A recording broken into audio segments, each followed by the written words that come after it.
Bonjour tout le monde, bienvenue sur ce webinaire consacré du coup à l'outil Purview. Donc je suis accompagné aujourd'hui de Faria de chez Microsoft, qui est donc Global Partner Solution Sales, et je laisserai cette dernière également se présenter par la suite. On est ravis de vous accueillir aujourd'hui sur cette session d'une trentaine de minutes.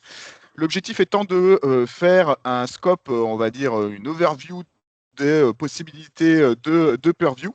Et notamment sur toute la partie IA. Donc, c'est vraiment comment limiter la surexposition des données, donc de la donnée en elle-même, dans Microsoft 365 Copilot avec Microsoft Purview. Et donc, on est parti. N'hésitez pas à poser vos questions en live. Vous pouvez le faire via le chat. Moi, je vais y répondre au compte-gouttes et on aura également un temps à la fin pour les questions sur lesquelles je ne serai pas arrivé à répondre et donc j'aurai besoin de l'aide de Faria. Faria, du coup, Oui, nous sommes partis. Je te laisse te présenter et c'est parti. merci Romain. Bonjour à tous. Je suis Faria de la société Microsoft. Je suis spécialiste data security depuis plusieurs années maintenant. J'accompagne habituellement les clients grands comptes dans leur stratégie de sécurité et de protection de la donnée de bout en bout. Et depuis quelque temps, j'accompagne nos partenaires sur ces mêmes sujets. Au programme de ce webinaire, on va discuter de comment sécuriser ces données dans une optique d'adoption d'IA, notamment de Copilot, et notamment comment comprendre les risques qui peuvent être liés au surpartage de données, puisqu'on a constaté au lancement de Copilot qu'il y avait énormément cette problématique de j'ai trop de données, je ne sais pas qui a accès à mes données et je ne sais pas quelles données Copilot peut accéder. Donc ça, c'est quelque chose qu'on va vraiment adresser dans cette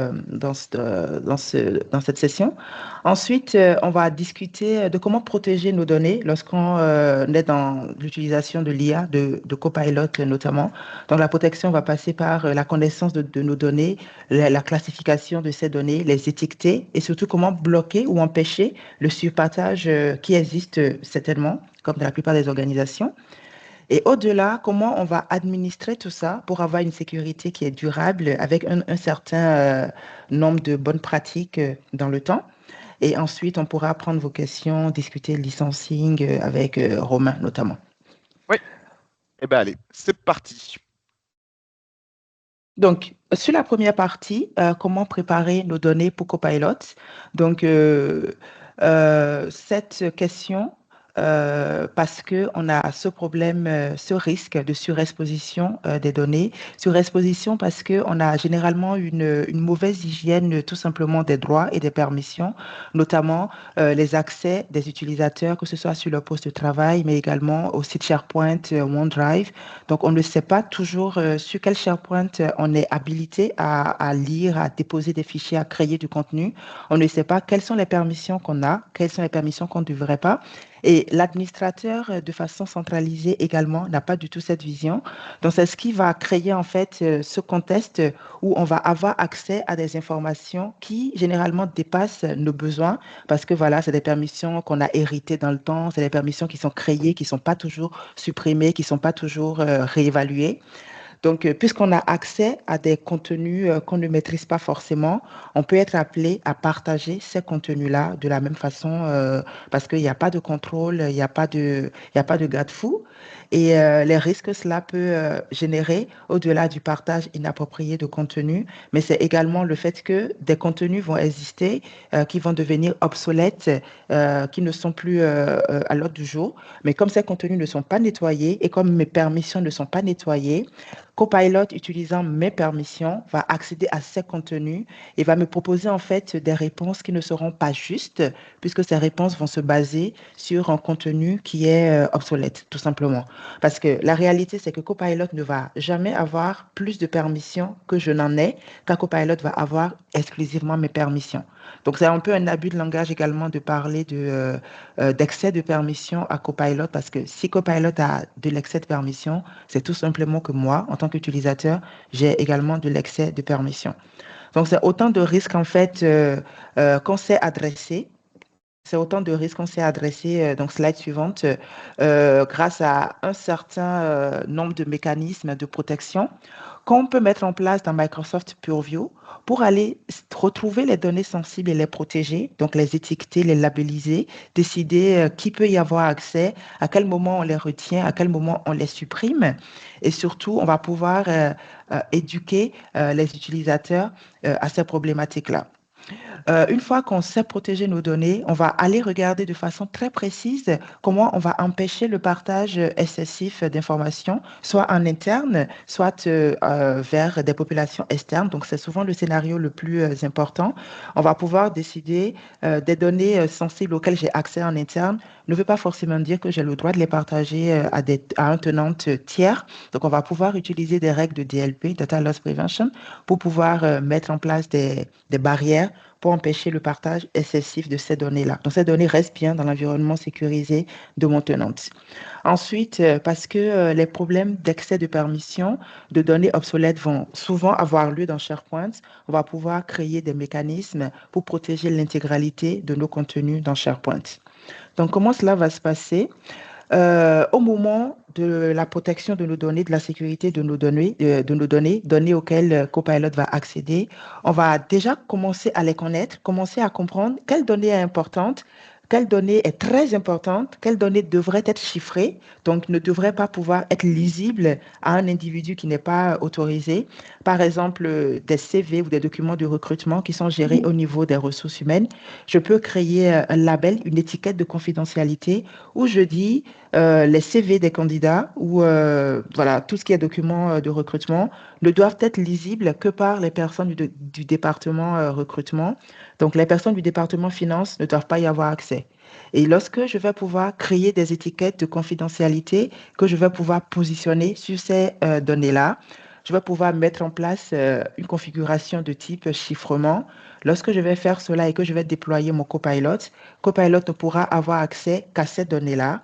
Mais lorsque quelqu'un d'un autre département utilise Copilot, par exemple, pour aller requêter une fiche de recrutement ou un CV, voilà, cette personne sera bloquée parce qu'elle n'a pas la permission, les permissions nécessaires pour aller regarder le contenu de cette information. Donc, ces labels, ces étiquettes de confidentialité, on les configure tout simplement dans le portail Microsoft Purview, voilà, où on va tout simplement aller dans le portail avec les bonnes permissions. On va décider de créer son label. On va définir sur quel scope ce label va s'appliquer. Est-ce que c'est sur du SharePoint? Est-ce que c'est les emails? Est-ce que c'est les fichiers Word, Excel? Est-ce que c'est sur un répertoire en particulier? Donc, c'est des choses qu'on sait scoper. Et derrière, on va pouvoir aller mettre une sécurité de type contrôle d'accès. Contrôle d'accès, c'est qui peut voir cette information. Et derrière, je peux aussi mettre du chiffrement pour dire lorsque cette donnée quitte mon tenante, une personne extérieure ne peut pas lire le contenu. Voilà. Je peux aussi mettre des filigranes, ce qu'on va appeler content marking, pour s'assurer que ces documents bénéficient d'une protection non seulement par l'étiquette, mais également par le visuel. C'est notamment important pour des données ultra importantes. Donc là, c'est vraiment ici qu'on va créer ces étiquettes. La création des étiquettes, c'est par exemple lorsque je dis, voilà, j'achète une nouvelle veste et puis je la mets dans mon placard. Je l'ai pas publiée, donc je peux pas l'utiliser, je peux pas l'apporter. Donc, lorsqu'on a fini de créer ces étiquettes-là, on va aller les publier. Donc, on va dire aux différents emplacements qu'on a sélectionnés pour que ces labels soient utilisés. On va aller dire dans ces emplacements-là, voilà, ces labels sont disponibles et peuvent être utilisés par un certain nombre de personnes. Donc, je peux décider de publier ces labels, de les mettre à disposition de tous les utilisateurs à travers Teams, SharePoint ou OneDrive, ou je peux décider que, voilà, je vais avoir un label confidentiel recrutement qui ne sera publié qu'aux équipes RH. Je peux avoir un label confidentiel finance qui ne sera publié qu'aux équipes finance. Donc, je peux vraiment décider de quel emplacement ces labels vont couvrir et je peux décider pour quel groupe d'utilisateurs ces labels vont s'appliquer. Donc, c'est ce qu'on va appeler la publication des labels pour les rendre disponibles aux utilisateurs. Alors, petit aparté sur ce que tu viens de dire, Faria, qui est Oui, importante par rapport au licensing. Moi, je suis le petit avocat du licensing. Il faut savoir que ce que vous a présenté Faria pour le moment est disponible dans une licence Business Premium. Donc, c'est du Purview, ce qu'on appelle plan 1. Et Bien entendu, ce qu'on vous montrera après par la suite qui nécessite une licence complémentaire, vous le retrouverez, c'est indiqué sur les slides et je vous permettrai également de faire une petite aparté. Je passe à la slide suivante, du coup, Faria. Tout à fait. Donc, on a créé les labels, on les a publiés, donc on les met à la disposition des utilisateurs, ils peuvent les utiliser. Et puis, il va y avoir une étape qu'on va appeler l'activation de ces étiquettes-là.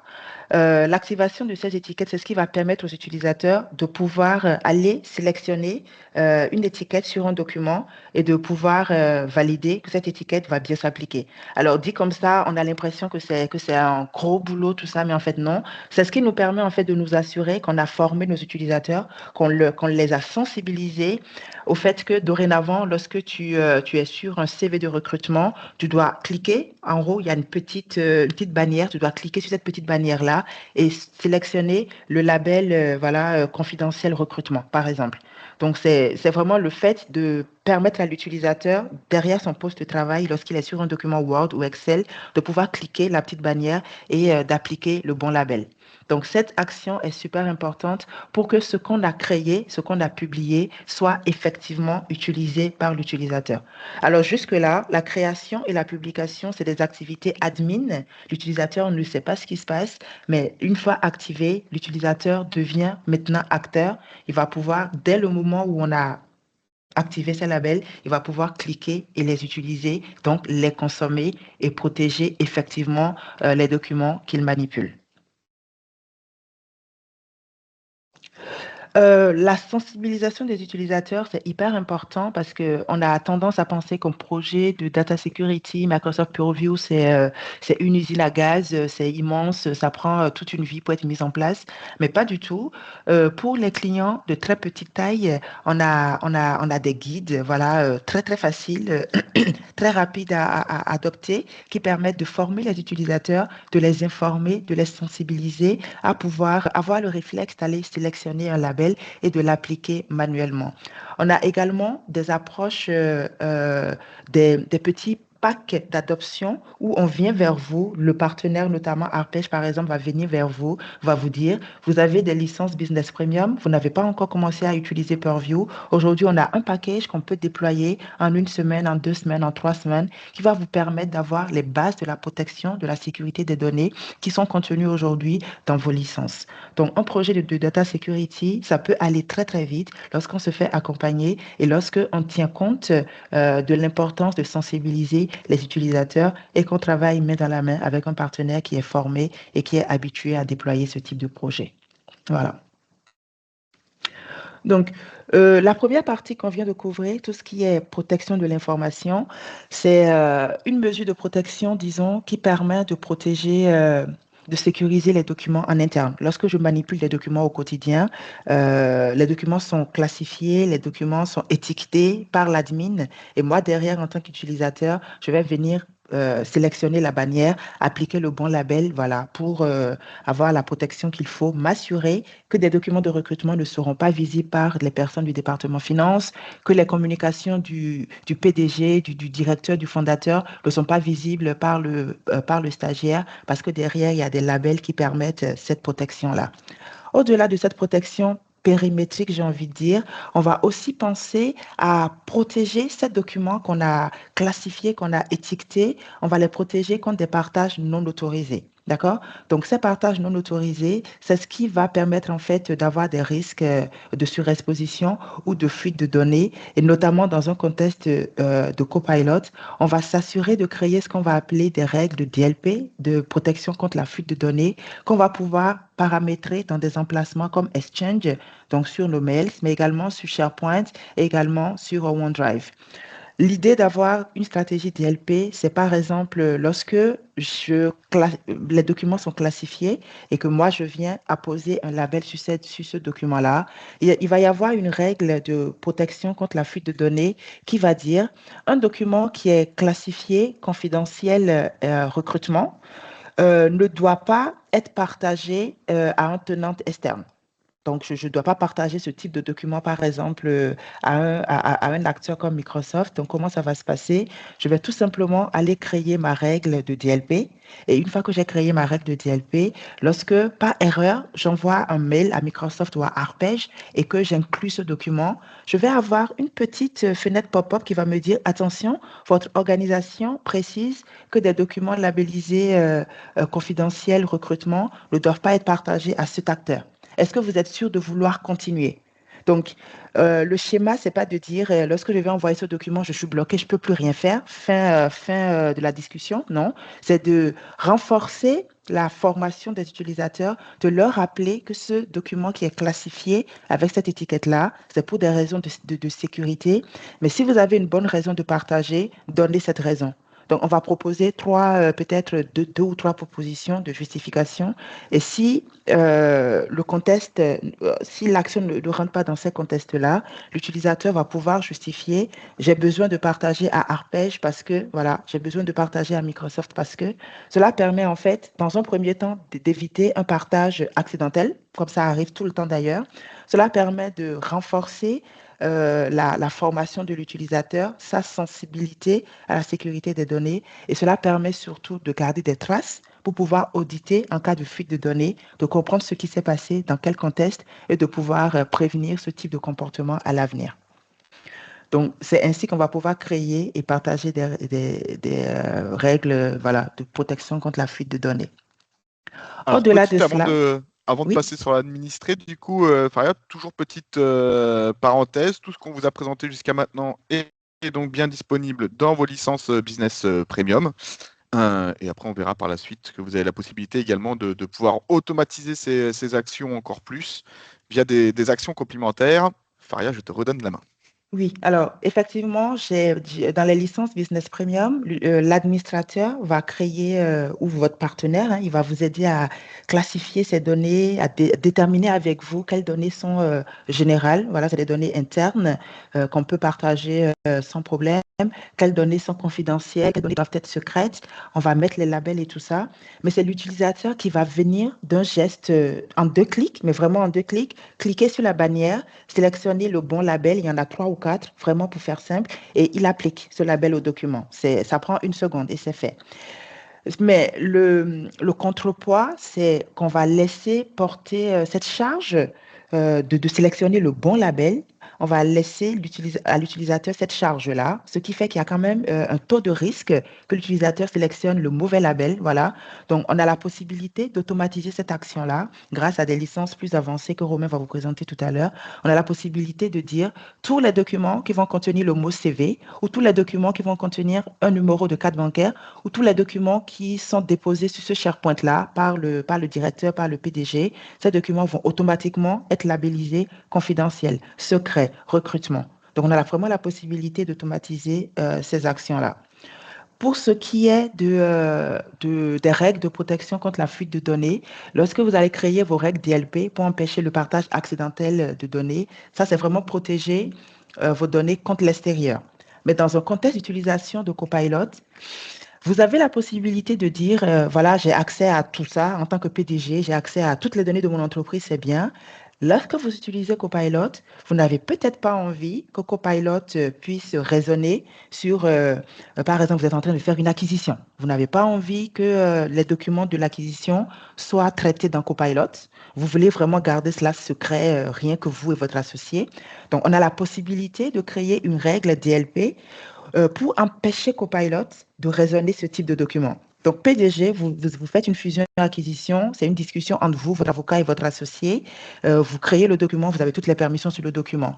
Lorsque ce document est créé, vous pouvez demander à l'admin de créer une règle DLP qui, bien que vous ayez accès à ce document et que Copilot ait accès au même document que vous, on va exclure ce document de la liste des données que Copilot peut voir et raisonner. Donc ça, c'est aussi quelque chose que vous créez en 1 clic dans le portail Microsoft Purview. Mais pour cela, il faut des licences un peu plus avancées. Voilà. Donc, c'est les possibilités que je vous donne là pour des use cases plus particuliers.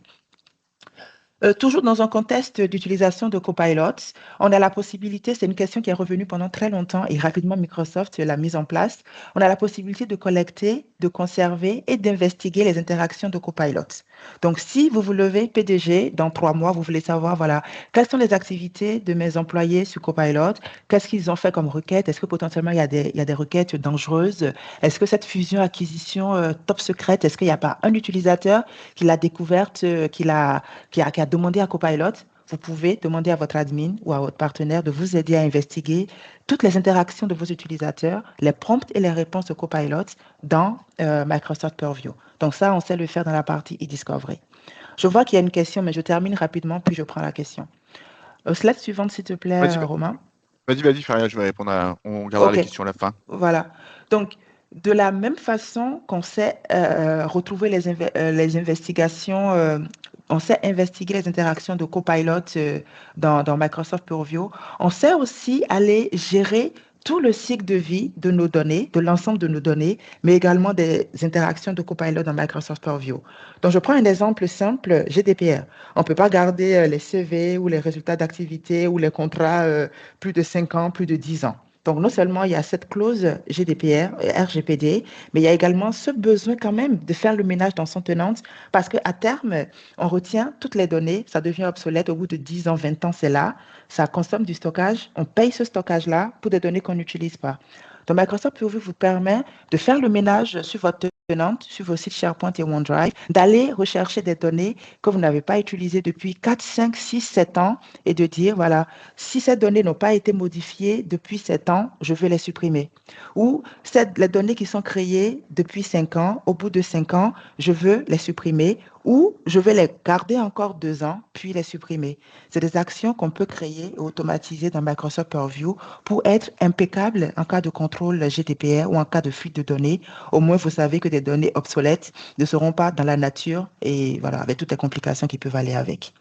Donc ça, on le fait dans Microsoft Purview. Slide suivante.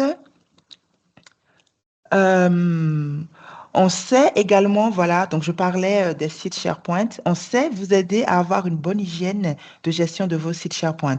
Comment cela va se passer? On va tout simplement faire ce qu'on va appeler une stratégie d'attestation des sites, où on va rappeler les propriétaires, les admins, on va leur envoyer un rappel pour confirmer que les sites SharePoint dont ils sont propriétaires sont toujours actifs, sont toujours pertinents et qu'ils ont besoin de les conserver. Donc, c'est vraiment une règle qu'on va créer assez facilement, qu'on va assigner à des admins, à des responsables de sites SharePoint, et on va les obliger à faire une revue de leur site pour désactiver ce qui n'est plus pertinent, supprimer les permissions de type lien anonyme, lien accessible à tout le monde, histoire de faire le ménage sur les sites SharePoint. Cela permet d'éviter d'avoir des données obsolètes, cela permet de gagner du stockage, et cela permet à Copilot de ne pas aller requêter sur du contenu qui n'est plus à jour. Voilà. Je pense que c'est la dernière partie en ce qui me concerne et je te passe la main pour la suite. Alors, du coup, nous, on parle de la prérequis des licences. Donc, le prérequis des licences, c'est tout simplement d'avoir quelle est la différence entre une business premium et une business standard, du coup, sur la partie Purview. Donc, en gros, toute la partie Purview qu'on vient de voir aujourd'hui ou autre, à minima, il nous faudra une business premium et du copilote forcément, hein, parce que là on parle vraiment de protéger les données dans copilote. Donc s'il n'y a pas de copilote, après vous pouvez quand même protéger vos données avec Purview sans, même si vous n'utilisez pas copilote, c'est pas un souci. Mais en l'occurrence, là, la protection de la donnée dans copilote, c'est sur cet élément-là. Donc là, vous aurez la rediffusion du webinaire, hein, vous inquiétez pas, le tableau est également disponible sur le site de Microsoft, mais on vous a mis un comparatif qui est plutôt bien fait sur les différences de fonctionnalités entre les licences. Donc vous voyez que sur une business standard, vous allez pouvoir par défaut uniquement créer une étiquette et l'utiliser dans Microsoft 365. Donc, ce n'est pas ce qui va nous intéresser plus que ça. Dans la business premium, on va pouvoir aller beaucoup plus loin parce que là, on va pouvoir commencer à faire du DLP, donc de la prévention sur la perte de données à partir d'emails ou de fichiers. Et après, en fait, sur la partie Purview Suite, quand on va activer donc, cette licence-là, Là, on va pouvoir mettre en place toute l'automatisation des étiquettes telle que vous l'a présenté Faria auparavant. Le mettre en place également dans les réunions Teams, etc., etc. Donc là, on va pouvoir vraiment étendre l'utilisation de ces étiquettes. Ce que je trouve également très intéressant, moi, c'est que vous allez pouvoir accéder à la partie e-discovery et audit. La partie e-discovery et audit à l'intérieur de Purview va pouvoir vous permettre de savoir les requêtes que passent du coup dans Copilot vos collaborateurs, les réponses qu'ils ont eues, et notamment, on va pouvoir vous permettre d'activer toute la partie RGPD qui a évolué avec la mise en place de l'IA. Je ne sais pas si vous le savez, mais par exemple, vos collaborateurs, le jour où ils quittent l'entreprise, peuvent vous demander d'avoir un récapitulatif de leur requête IA ou de supprimer ce qu'ils ont fait ou autre. Et ben, avec e-discovery, vous avez la possibilité de faire toutes ces interventions. Et ce qui est très intéressant également dans le tableau, c'est que vous voyez, normalement, vous n'avez pas de différence entre la Purview Suite pour Business Premium, la Purview Suite pour entreprise qu'on appelait avant Plan 2 et la Microsoft E5. Ça veut dire quoi? Ça veut dire que si je rajoute Purview Suite pour Business Premium à ma licence Business Premium, je suis autant couvert sur cet aspect-là qu'une licence Microsoft 365 E5, mais à moindre coût. C'est plutôt intéressant. En parlant de coût, du coup, ce qui va nous intéresser maintenant, c'est de passer à cette partie-là. Donc la suite Microsoft Purview pour Microsoft Business Premium est à 8,70 € par mois et par utilisateur avec un engagement annuel. Sachez que si vous voulez tester la solution, vous avez la possibilité de bénéficier jusqu'au 31 décembre 2026 d'une réduction de 50% sur la licence. Donc du coup, ça vous fait 4,35 € la licence par mois et par utilisateur pour tous les utilisateurs qui ont une licence Copilot déjà activée sur votre tenant. Si vous voulez aller plus loin dans la protection, on a des webinars qui sont dédiés là-dessus. Vous pouvez regarder les replays, on en refera d'autres sur le dernier trimestre. Sur la partie de Microsoft Defender pour 365, vous avez la possibilité d'avoir un bundle qui vous permet d'accéder à 365, à Defender 365 pour Business Premium et Purview pour Business Premium à 13 €. Ce qui vous fait une économie sur les deux logiciels au mois d'à peu près 4 € par mois et par licence. Et là, vous aurez toute la couverture fonctionnelle d'une licence Microsoft 365 E5. Je dis ça notamment pour toutes les sociétés qui sont tributaires, par exemple, de NIS 2. C'est ce qui vous permet de répondre à l'intégralité de cette norme-là. Voilà pour la partie prix. Donc du coup, il me reste à vous remercier de nous avoir suivis sur ce webinaire. Si vous avez des questions, n'hésitez pas, comme Nicolas, à les poser dans le chat. On y répondra. Même si vous avez des questions après le webinaire, n'hésitez pas à les poser. On reviendra vers vous avec votre chargé de clientèle. N'hésitez pas à solliciter votre chargé de clientèle si vous voulez avoir une présentation un peu plus approfondie de l'outil, qu'on parle de vos contextes d'entreprise ou autres. On est là pour y répondre et vous guider. Un grand merci à toi, Faria, du coup, d'avoir animé ce webinaire avec moi, enfin surtout toi. Toujours un plaisir. Et puis, n'hésitez pas. Et sinon, il me reste à vous souhaiter un bon appétit, une belle après-midi. Et puis, je vous dis à bientôt. On aura un autre webinaire d'ailleurs sur Purview en septembre avec Faria, où on va aborder d'autres thèmes, toujours autour de l'intelligence artificielle et de copilote, mais avec d'autres fonctionnalités de Purview. Donc, n'hésitez pas également à nous solliciter sur cette partie-là. Merci à toi, Faria. Merci à tous. Bonne journée. Au revoir. Merci, bonne journée. Au revoir.